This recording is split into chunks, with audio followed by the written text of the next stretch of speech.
그러면 너희는 나를 누구라고 하느냐?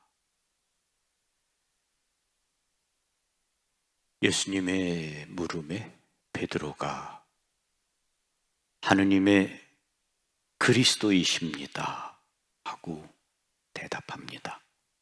예수님께서 그것을 아무에게도 말하지 말라고 엄중하게 분부하십니다.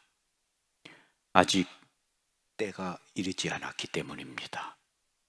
예수님께서는 당신이 직접 그리스도는 어떤 분인가를 제자들에게 깨우쳐 주십니다.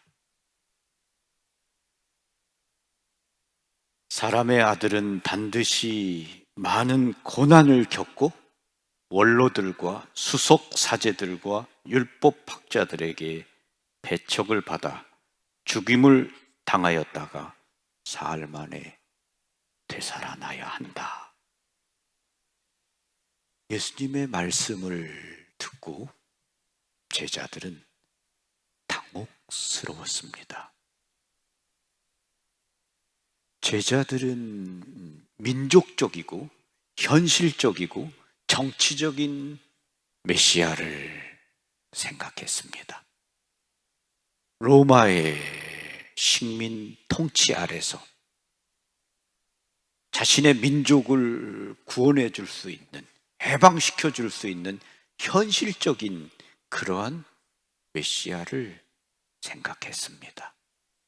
그러한 그들에게 예수님께서 메시아는, 그리스도는 십자가를 지고 고통을 받고 죽어야 한다, 이렇게 이야기를 하셨습니다. 배척받고 고통받고 그렇게 죽어야 한다, 반드시 그래야 한다라고 말씀하십니다. 반드시 뭐뭐해야 한다. 예수님은 그리스도는 반드시 십자가를 지고 죽어야 한다라고 말씀하십니다. 이 예수님의 말씀에서 하나님 아버지께 순종하고 복종하고 따르는 예수님의 믿음을 볼 수 있습니다. 우리 모두는 크리스찬입니다. 그리스도를 따르는 사람들입니다. 그리스도를 따르는 사람에게 예수님은 분명히 말씀하십니다. 내 십자가를 지고 나를 따라라. 그리스도께서 십자가를 지고 우리를 위해 순환하시고 고통받으시고 죽으셨던 것처럼 우리 또한 그리스도를 따르는 길에 있어서 십자가 없이 그분을 따를 수 없다라는 것을 분명히 말씀하십니다. 예수님은 반드시 그래야 한다라고 하셨습니다. 우리 삶에는 반드시 우리가 져야 하는 십자가가 있는 것입니다. 여기 살면서 많은 사람들을 만나고 이야기를 나눕니다.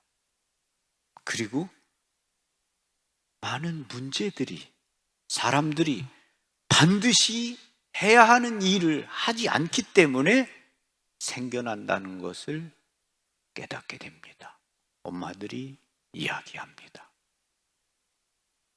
무책임한 아빠들이 많습니다.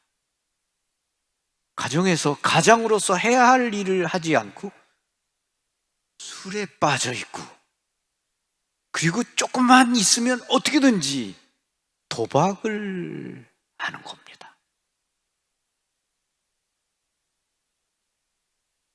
도박하는 것은 정말 문제인 것 같아요.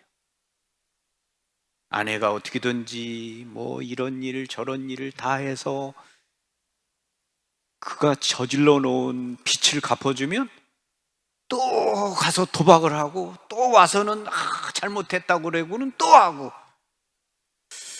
저는 이런 사람들, 어떻게 해야 되나? 술을 먹고 도박을 하고 반드시 져야 하는 십자가를 지지 않고 자기 좋아하는 일만 하는 이런 사람들은 어떻게 해야 되는가?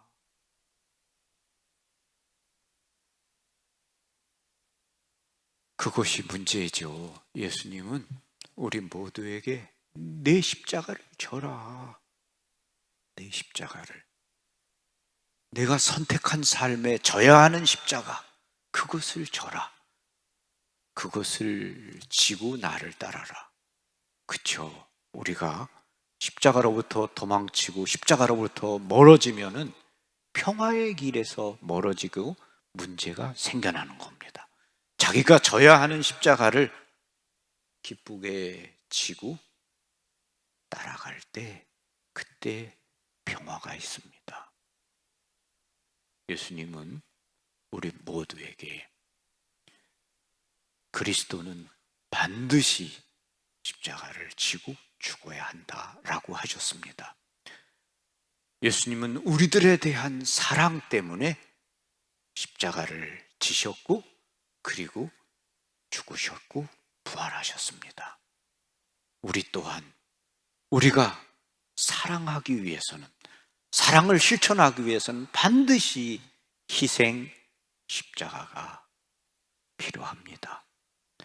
신앙생활에 있어서 뿐만 아니라 우리가 사랑하는 사람을 위해서, 그 사랑하는 사람을 위해서 우리가 해야 하는 일을 하는데 십자가와 희생이 필요한 거죠.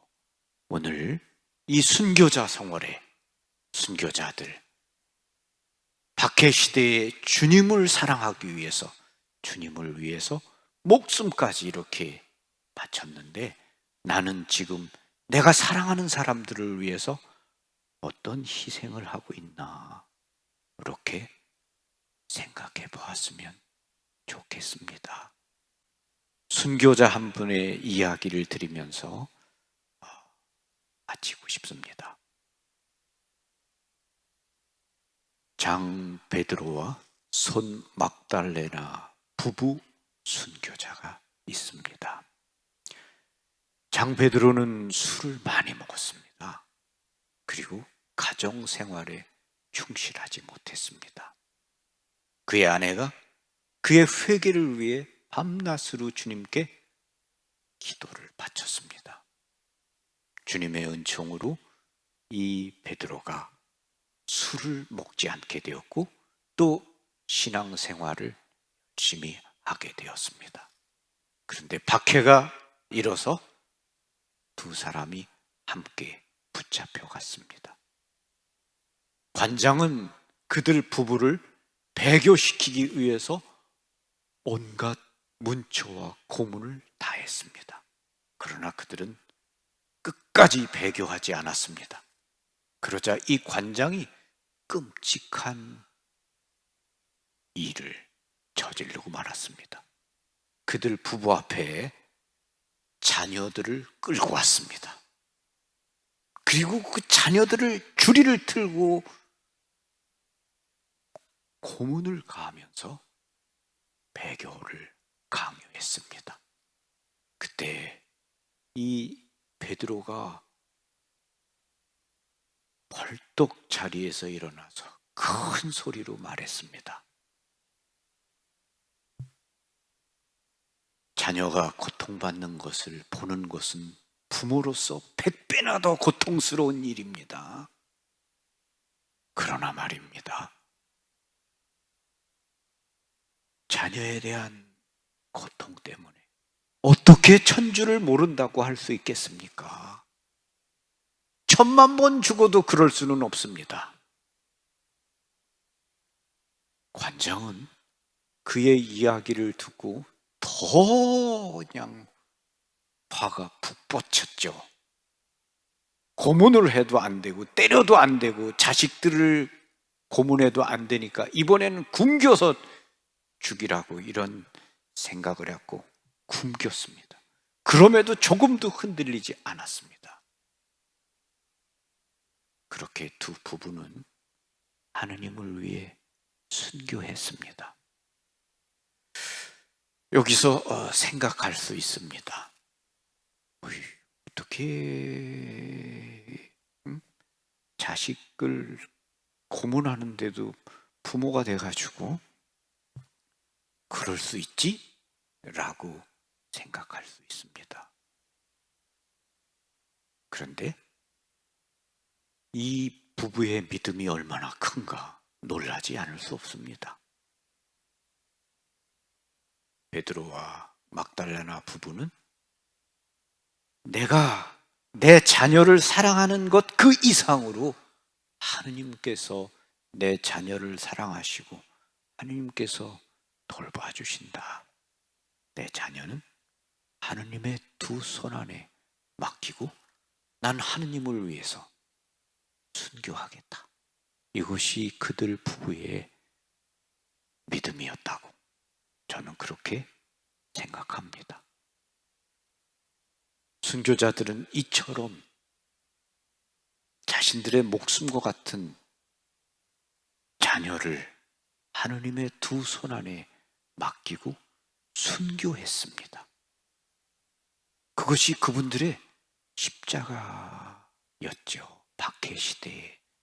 지금 우리 반드시 해야 하는 일들, 우리가 어떻게 하고 있나? 우리는 우리의 십자가를 어떻게 지고 있나?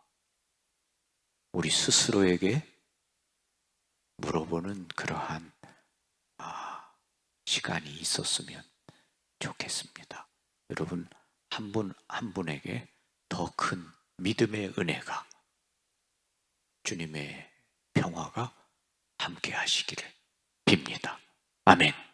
고맙습니다. 감사합니다.